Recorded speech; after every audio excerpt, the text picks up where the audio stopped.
She vanished on a rainy night and for 19 years. No one dared to ask why. Keisha Reynolds was the first and only black female officer in the small town of Bayridge, Louisiana, the night she disappeared. The rain poured hard. She left no note, no radio call, no signs of distress, only silence heavy, chilling silence. No one looked for her right away. No alerts, no investigation. She was left behind in the quiet void of a system that had never made space for people like her.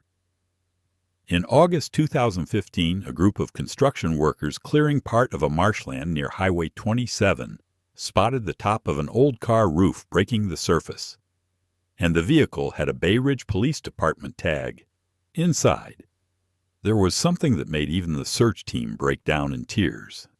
In the summer of 1985, 11-year-old Keisha Reynolds ran barefoot down the red dirt road behind her house, a handkerchief embroidered with Keisha flapping in her hand as she shouted, "Mom, I made the track team, Loretta Reynolds." Her mother looked up from the porch where she was sewing clothes for neighbors and smiled wide. It was the first time Keisha believed she could be something special, and the first time she said it out loud, "I want to be a cop, so people have to listen to folks like us." Keisha grew up on the south side of Bayridge, a place with no bookstores, no major grocery stores, just a laundromat, a small church, and old Mr. Henry's corner shop. It was a tight-knit black community where everyone knew each other's names. But it was also a place where police only showed up when trouble started and rarely left with respect. Keisha noticed that. When she was 15, her cousin Terrence was arrested for walking home from work after midnight. No questions asked. The police cuffed him in front of his mother, and Keisha stood there, fists clenched, too angry to speak. Those experiences didn't scare her. They solidified her resolve. In high school, Keisha was a straight-A student, captain of the relay team, and always the first to raise her hand when the teacher asked, "Who will stand up for our community?" when she earned a scholarship to the State Police Academy. The entire neighborhood threw her a send-off party. Her mother cried, tucking that old handkerchief freshly pressed into her suitcase. "Take it with you, so you remember, you always have a home." Keisha graduated from the Louisiana State Police Academy in 1993, ranking in the top 5% of her class not just for her grades, but because she was one of only 2 black cadets, and the only woman among them, at the swearing-in ceremony. While new recruits stood in perfect rows under the blazing Louisiana sun, Keisha gripped her shiny new badge tightly. She had done what no one from her block ever thought possible. In 1994, she was assigned to Bayridge, her hometown, a town of just $30,000, but a police department that ran like a family business. Those who came first were always right. Newcomers, especially someone like Keisha Ware, expected to stay quiet. Her very first week, Keisha was assigned solo night patrol in her old neighborhood. Despite state regulations mandating 2-person patrols, she filed a report. The night shift commander, Captain Jerome Haynes, gave her a look and said, "You're new, and you're special. We're giving you a chance to prove yourself." Keisha didn't argue, but she began documenting everything every shift, every odd call, every breach of protocol. Some coworkers mocked her. They called her Officer Notebook, but others respected her, especially older black residents. They quietly thanked her when they saw her knock politely on doors, or just stand and observe instead of reaching for a citation pad. One cold winter evening, Keisha called her sister Ava. Her voice was quiet but steady. "I think I've stumbled onto something big. Someone's using those old warehouse units to stash things, and someone in our department is involved." Ava asked if she should report it. Keisha paused, then said, "If something happens, just remember, I didn't leave on my own. 3 days before Keisha disappeared, something strange happened. Her patrol schedule was changed at the last minute. According to the roster, she was supposed to partner with a new female officer, Jenna Mays, from a neighboring town. But that night, as she geared up, she was told Jenna had been reassigned to assist with an arrest up north. Keisha would patrol alone. Again, it's a quiet shift nothing out there, but swamp. The night lieutenant said casually. Keisha nodded silently. But in her personal notebook, the one she always carried, she circled that date in red ink. After her shift, she didn't go straight home. She drove to her mother's house and sat on the porch steps for nearly 20 minutes, not going in. Loretta saw her through the window, but didn't call out. She remembered only that Keisha had pulled her hat low, gripped the steering wheel tight, and kept the radio playing so low it was barely audible. 2 days later, Keisha spent the afternoon at Ava's, playing with her nieces. At one point, Ava asked, "Are you in some kind of trouble?" Keisha shook her head, then hugged the girls close. "I just need to know if one day I don't come home. Don't let people forget me." Okay, Ava laughed, thinking her sister was joking. But a chill ran down her spine. The next night, Keisha dressed for work and stood in front of the mirror for a long time. She pulled out her mother's embroidered handkerchief, still neatly folded in her drawer and for the first time in years, tucked it into the chest pocket of her uniform. For luck. She whispered, no one knew that would be the last time anyone saw her. That's the last image her family remembers clearly. A silent Keisha, strong, carrying something far bigger than herself. Something that made her disappear without a word, without a call leaving behind a silence that stretched on for 19 years. On the night of July 22, 1996, a sudden rain fell after a sweltering day. It wasn't heavy, but enough to turn the dirt roads around Black Cypress Swamp slick and shadowed. Keisha arrived at the station on time, signed out her gear, took a radio, a flashlight, her notebook, and the keys to her patrol car. Unit 12A worn-out Crown Victoria sat, quietly in the rear lot, as she approached it. Keisha glanced around, as if checking to see if anyone was watching. No one was. Or at least, no one who showed their face. At 9:23 p.m., her voice came through the internal radio system, Unit 12 beginning patrol on Route 6. It was an old levee road leading into the abandoned industrial zone south of town, right along the edge of the swamp, a place long forgotten, visited only by illegal hunters or trucks dumping waste.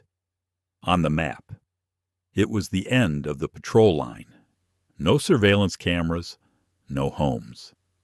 Radio signals often failed there, in the dispatch logs. That was the last time Keisha's voice was ever heard. From that moment on, there was nothing. No hourly check-ins, no calls for backup, no emergency alerts. But the strangest part, no one asked, no one radioed back, no dispatcher showed concern. And the night shift moved on like silence was normal, like Keisha had never existed on the radio that night. At 4 near a.m. during shift change, the radio log was signed off by the night lieutenant, who later claimed maybe she forgot to check in because of signal issues, but that had never happened before. Keisha was meticulous, detail-oriented, teased for being too by the book, and no officer had ever ended a shift without checking out. As the dull gray light of morning crept in, Keisha's car was still missing from the lot. No one could reach her. At 6:30 a.m., her mother Loretta called the station after noticing her daughter hadn't come home. No note, no call. Breakfast still untouched on the table. The officer on the line tried to reassure her. Maybe she was reassigned to support elsewhere. Well, check. But Keisha wasn't listed on any support detail, and the investigation, if one existed, never truly began. Later that morning, when the family could no longer stay calm, Keisha's sister Ava and her boyfriend drove straight to the Bayridge Police Department. They spoke with the front desk officer, explained the situation, provided the last known contact time, even described the uniform Keisha wore when she left home. What they got in return was indifference. Maybe she just needed a few days off. Personal stuff. One officer said. Ava clenched her fists, struggling to stay composed. She never misses shifts. She left her wallet, her phone, her service weapon at home. Doesn't that seem strange? The officer avoided eye contact. We'll file it and wait for direction from above. The rest of that day passed with no call back from the station. Ava returned home to find her mother sitting silently in front of the television. The screen played the weather forecast, minor flooding expected in the coming days. Loretta didn't blink. She only whispered, I don't think she left. I think she's still here. Somewhere. Ava didn't know what to say. But from that moment on, she began to believe Keisha didn't disappear on her own. Someone silenced her, and someone wanted people to believe nothing happened. 3 days later, the local paper printed a short blurb on the back page about an officer possibly on unapproved leave. That was when Ava called the only journalist who had ever covered stories about Bayridge's black community. Her name was Dana. Her voice was firm. She asked straight out, has the department officially confirmed Keisha is missing? Ava hesitated. Then it's time we make them admit it, Dana said. Dana began calling, emailing, knocking on doors of local government offices, requesting duty rosters, radio logs, patrol records for Unit 12. But something strange happened. Everything came up blank. No one remembered the shift. No radio audio was archived. No patrol log confirmed Keisha even checked in that night, a week later. The department finally opened an internal review, not because of the press, but because the community filed a formal petition. Keisha's neighbors, her old teachers, childhood friends, dozens of families from the Black South Side signed, "We don't believe Keisha disappeared on her own. And we don't believe no one knows what happened." 10 days after Keisha vanished, the family received a strange call. A man's voice low, shaky, no name given. I can say much, but that night, I heard a scream through the radio. Someone pulled the plug right after. I was told to forget it, but I can't. The line went dead. Ava saved the number and tried calling back, but it had already been disconnected. She gave the number to Dana, who had a tech specialist trace it.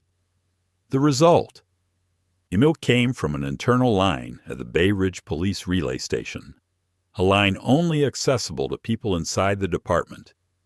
Meanwhile, Keisha's former colleague officer Jenna Mace came to visit the family.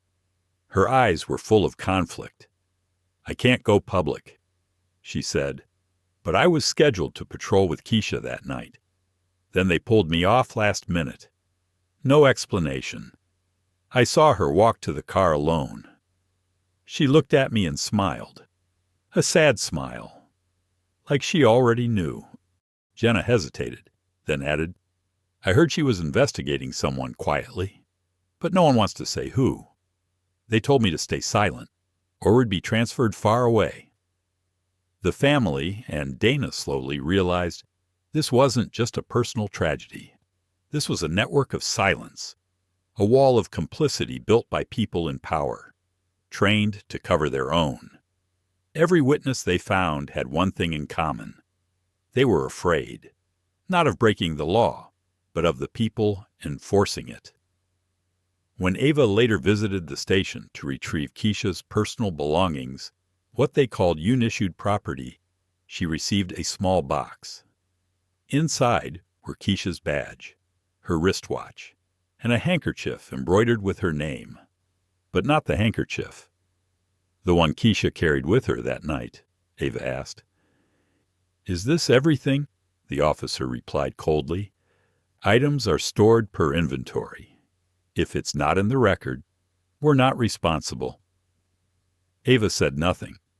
She just stared at Keisha's badge, its corner scratched, as if someone had tried to scrub it clean. And what kept her up for many nights afterward was the officer's eyes. He never looked at her directly, like he was hiding something, or trying to forget something, even he didn't want to admit aloud.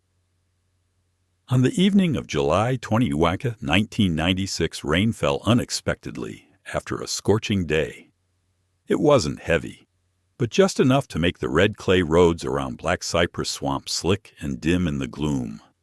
Keisha arrived at the station on time, signed out her equipment, grabbed her radio, flashlight, notebook, and car keys.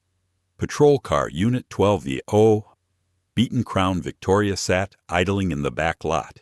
As she approached, she looked around, as if trying to detect if anyone was watching. There was no one, or at least, no one who could be seen. At 9:23 p.m., her voice came over the station's radio. Unit 12 beginning patrol on Route 6.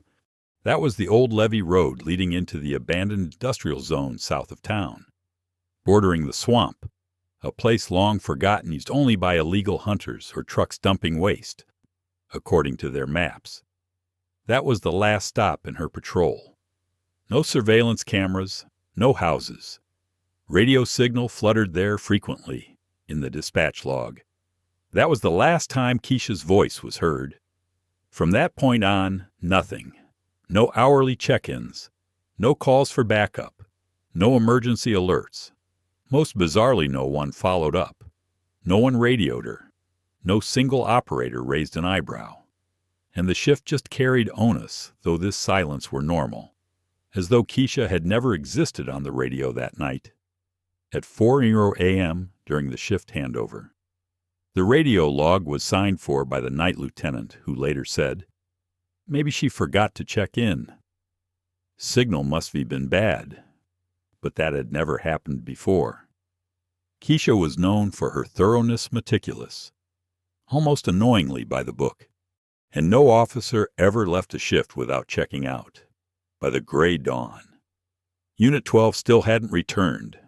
No one could reach her. At 6:30 a.m., Loretta called the station blaming. Her mother's worry Keisha had not returned home. No voice message, no call.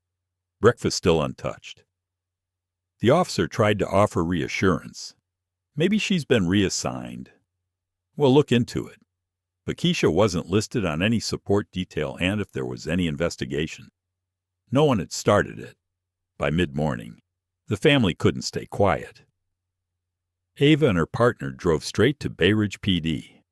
They spoke with the front desk officer, submitted time logs, the last transmission time, even described her uniform. They got nothing but apathy in return. Maybe she took a few days off. Ava clenched her fists and asked. She never misses shifts. She left her gun, wallet, and phone at home. Isn't that odd? The officer avoided eye contact. We'll take notes and await orders from above. The rest of the day passed with no follow-up. Ava returned home to find her mother silent in front of the TV weather warnings of mild flooding ahead. Loretta whispered, I feel she didn't leave. I think she's still here. That moment planted something inside Ava. Keisha didn't vanish by choice. Someone silenced her, and someone wants us to believe nothing happened. 3 days later, the newspaper ran a small blurb, Officer may be on unauthorized leave. That prompted Ava to call Dana, the only reporter who had previously covered Bayridge's black community. Dana's voice cut through the phone. Has the department even acknowledged Keisha is missing? Ava paused. Then, well, make them. Dana mobilized calls, emails, paperwork, requests for shift logs, patrol records for Unit 12. Everything came up blank. The shift roster didn't log Keisha checking out. The radio logs were missing. Patrol records were gone. A week later, the PD opened an internal inquiry not due to media pressure, but a wave of community petitions, parents, neighbors, teachers, old classmates, all signed, "We don't believe Keisha walked away." And we don't believe no one knows what happened. 10 days into her disappearance, the family got an anonymous voicemail from a male voice. I can't say much, but that night I heard a scream over the radio. Then someone yanked the cable. I was told to forget it, but I can't. The call disconnected. Ava saved the number. Tried calling back. The line was dead. She sent it to Dana, who had a tech friend trace it. It came from an internal relay station line with access only to department staff. Meanwhile, Officer Jenna Mays came forward to speak with the family. Her expression conflicted. "I can't go public, but I was scheduled to patrol with Keisha that night. They pulled me off last minute for some reason. I saw her get into the car alone. She looked at me, smiled. A sad smile, as if she already knew." Jenna paused and added, "I heard Keisha was quietly investigating someone within the department, but no one will say who. They warned me to stay silent, or I'd be transferred out." From that moment, the family and Dana recognized this wasn't one isolated loss. This was a systemic silence, a wall built by those in power. Protecting themselves, each witness spoke of fear, not of criminal law, but of those enforcing it. When Ava later went back to collect Keisha's personal items, what Bayridge PD called unissued property, she got a small box. Inside her badge, her watch, a handkerchief bearing her name, but not the one she carried that night, Ava asked. "Is that everything?" the officer answered flatly. "We only keep what's in the record." Ava fell silent. She looked at the badge and corner scratched, as though someone tried to erase it. What haunted Ava most in the following nights were the eyes of that officer. He never looked her in the eye, as though hiding something or trying to bury something he wasn't ready to name. In the summer of 2015, southern Louisiana faced its harshest drought in nearly 2 decades. Water levels across many swamps dropped to record lows, revealing cracked mudflats where floodwater once stood year-round. A utility crew was dispatched to inspect old power lines in the Black Cypress era, long abandoned after the last residents moved away. On August 12th, while checking an old junction at the base of a leaning pole, Malik Sanders felt something hard beneath the dense mud. At first, he assumed it was part of an outdated pipeline, but as he dug deeper, a curved, rusted piece of metal emerged shaped like the roof of a car. He called over the others with shovels, buckets, and bare hands. They cleared away the thick layers. Under the hot sun, piece by piece, the vehicle took shape: a cracked windshield, a bent door handle, and a faded license plate that still read BPD-12. One of the crew members recognized it first. "It's a Bayridge police car." "God, it's a patrol unit," another asked quietly. "Is that the one that went missing?" Malik didn't answer. He just stared at the slow-moving sludge around the tires, like time itself was unraveling. That night, Bayridge PD was notified, but this time the press found out first. Dana, the journalist who had followed Keisha's story from the start, got a tip from a rescue worker. She was there the next morning as the car was hoisted from the swamp. The vehicle was mostly intact but rusted through. All doors were locked. When the forensic team finally pried open the driver's side door, a foul, stagnant smell escaped. No body, just a torn seat. A seatbelt twisted unnaturally as if someone had pulled hard and a broken police badge on the floor. Keisha's badge, still bearing her name, still marked with her ID number, and somehow still holding on to a truth buried in silence for nearly 2 decades. The vehicle was transferred to a temporary forensic facility under state jurisdiction. An independent team from Baton Rouge was assigned. Bayridge officers were barred from participating. Controversial, but necessary. Marcus, though retired by then, was present thanks to Dana, now a senior editor, pulling every string she could to have him brought in as an observer. As he entered the warehouse, the air felt heavier than the caked mud still clinging to the tires, under sterile white light. The car sat stripped of its doors. Experts noted every detail: deep scratches along the back seat door, faded powder residue on the dashboard, and lodged deep in a narrow crevice of the front passenger seat, a fabric object, soaked in mud and old blood. One technician used long tweezers to extract it. It was a rectangular cloth, lace-trimmed, one corner torn. Under careful light and gentle cleaning, dark purple embroidery appeared. Keisha hand-stitched in silk thread. Dana stood frozen. Marcus stepped closer.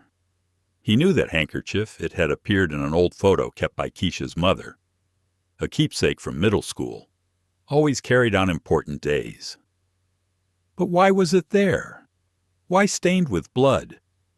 The driver's seat had no visible bloodstains, but the armrest between the passenger seat and door showed clear drag marks. Someone had been pulled. Tiny fingernail scratches along the leather, clustered and desperate, like someone trying to hold on to anything in a final moment. Everyone in the room turned toward the handkerchief. It wasn't just fabric. It was a witness, a memory, a voice that never stopped speaking. DNA tests confirmed the blood matched Keisha's. No question. She had been in the car. She was injured. She had fought. Most critically, it shattered the department's long-standing claim that she left willingly. No one leaves willingly with a blood-soaked cloth lodged under the seat. News of the car spread across the state. Local TV ran hourly updates flashing images of the broken badge and blood-stained handkerchief. Outrage swelled online, especially from black communities and justice advocacy groups. But in Bayridge, where Keisha had lived and worked, there was silence. No official statement, no apology, not even a press conference. Marcus understood why. He returned to the swamp site this time with a federal crime scene analyst named Lyle. Lyle inspected the terrain and said, "This area floods almost year-round. For a car to sit here undetected this long, someone had to know exactly where the water wouldn't reach." Marcus understood. The car didn't drift here. It was placed, deliberately, strategically. Then Lyle found something else. Tire tracks in the dry roadside mud, two distinct sets. One large, one smaller. Neither matched the utility trucks. Measurements identified the smaller as belonging to a civilian pickup likely used to haul light cargo. Marcus immediately thought of a plot of land he'd seen on satellite maps less than a mile from the recovery site. Fenced, marked private property. No entry. That land, according to records, belonged to Jerome Haynes Keisha's, former commanding officer, the man who had refused every question, who once owned the warehouse Keisha had investigated, who retired just months after she disappeared. The puzzle pieces were starting to lock, painfully so. Marcus and Dana moved to request a warrant. But just 24 hours after submitting paperwork, they got shocking news. Jerome Haynes was dead. Initial reports claimed he fell off a ladder while repairing his roof, but by the time Marcus arrived, the body had already been moved. No neighbors had seen him sick. No one had heard anything unusual. The timing, too perfect, too convenient, too much like a cleanup. Keisha once said, "If anything happens to me, just remember, I didn't walk away." Now, the tire tracks, the rusted car, the blood-stained cloth, they all whispered the same truth. She didn't vanish. She was removed, erased. But after nearly 20 years, Tripp was rising back to the surface, with Jerome Haynes dead. Many believed the truth had gone to the grave with him. But Marcus didn't buy it. He and Dana kept sifting through old records, files long ignored or mislabeled. One afternoon, they stumbled upon an unpublished statement written in 1996 by a then 19-year-old summer intern named Elijah Moore, assigned to the Bayridge PD records room. In his report, Elijah recalled being told to clean out an old storage office, where he discovered a file box labeled Keisha Reynolds marked resolved. What stood out was the red ink scrawled on the lid. No one but command staff allowed access. When Elijah asked why, a shift officer reportedly told him, "She betrayed her own." That one sentence changed how Marcus viewed everything. Betrayed. Who was it possible Keisha hadn't just been a victim, but had once been part of something? Had she known, perhaps even cooperated? Before turning against it, Marcus began digging into Keisha's early assignments. In her first 6 months, she was assigned as an assistant to the task force handling illegal contraband headed by none other than Jerome Haynes. At least 3 internal investigations were quietly recorded during that time, involving missing evidence and lost reports. Keisha's name never appeared directly, but duty logs showed she was on shift during 2 of the incidents. What did that mean? That she had witnessed something or worse? Once helped cover it up and then turned on the system. She was once part of. Marcus didn't want to believe it, but he couldn't ignore it either. Eventually, he tracked down Elijah Moore, now in his 40s, working at a state records office. When asked about his old report, Elijah was silent for a long time. Then he said, "I don't know what she was involved in, but the last time I saw her, the look in her eyes, it wasn't guilt. It was someone trying to do the right thing, knowing it might destroy her." The story was no longer just about silencing a whistleblower. Keisha had walked too deep into a rotting system, naively believing she could fix it from the inside. By the time she saw the truth, it was too late. That night, Marcus sat for hours in his old office, now reduced to a dusty records room. Spread out before him reports, photos, Keisha's forgotten memo pieces of a puzzle with no clear picture. But what haunted him most was Ava's face during their last meeting. "Do you think my sister did something wrong?" She wasn't angry. She was pleading, not for an excuse but for a version of the truth that could still hold justice. Then Marcus remembered something Ava once mentioned, a cryptic call. Years ago, when the family was still reeling, a man's voice had said, "She's not who you think she is." At the time, Ava thought it was a cruel prank. But now, with what Marcus had uncovered, it might have been a warning or a planted seed of doubt. He traced the call. With help from a telecom contact, Marcus found it came from a temporary registration line, often used by internal affairs. But here's the twist: the line was registered to Jenna Mays, the same officer who had told the family she was pulled off Keisha's shift at the last minute. It felt like ice water down Marcus' spine. Jenna had been one of the earliest witnesses, confirming that Keisha was alone that night.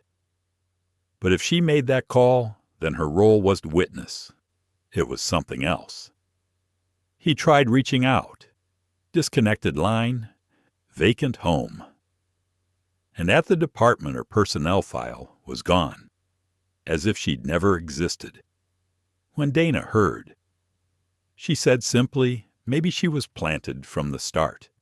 A friend hiding the enemy. Marcus began to feel something eerily familiar, something Keisha must have known all too well. Complete isolation. No more allies. No one you could trust.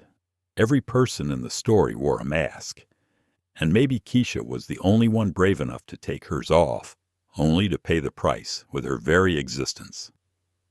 As Marcuse's doubt deepened, Dana received an unexpected delivery, a hand-couriered envelope. No sender, only a note. Because she deserves to know. Inside a weathered CD, labeled in Sharpie 1996 Black Cypress Night Shift. They inserted it into a player at the newsroom. It wasn't police radio. It was a civilian audio recorder. Someone had been in the car recording what happened near the swamp that night. Rain, engine idling, a woman's voice clear and calm.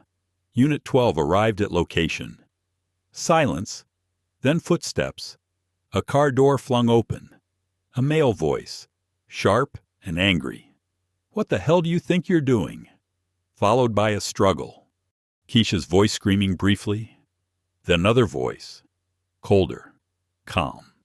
"Don't let her speak. We can't afford that, not now." Marcus stopped breathing. He knew that voice, not from tapes, not from transcripts, from real life. It was someone he'd worked alongside for years, someone he had trusted completely. Darnell Briggs. Darnell, retired in 2013, had been Marcus' mentor. He'd once driven Marcus to Haines' home, had once warned him, "Let sleeping dogs live if you want a future in this job." And now it was his voice ordering Keisha silenced. Marcus was shattered, if Darnell was involved. This wasn't one man's conspiracy, it was a system, a generational pact of silence, a network of complicity, where people like Keisha weren't just removed, they were erased, without a trace, without a candle. Marcus had once believed he was chasing justice, but now it felt like justice had been stolen long ago, redefined by those with the power to bury the truth.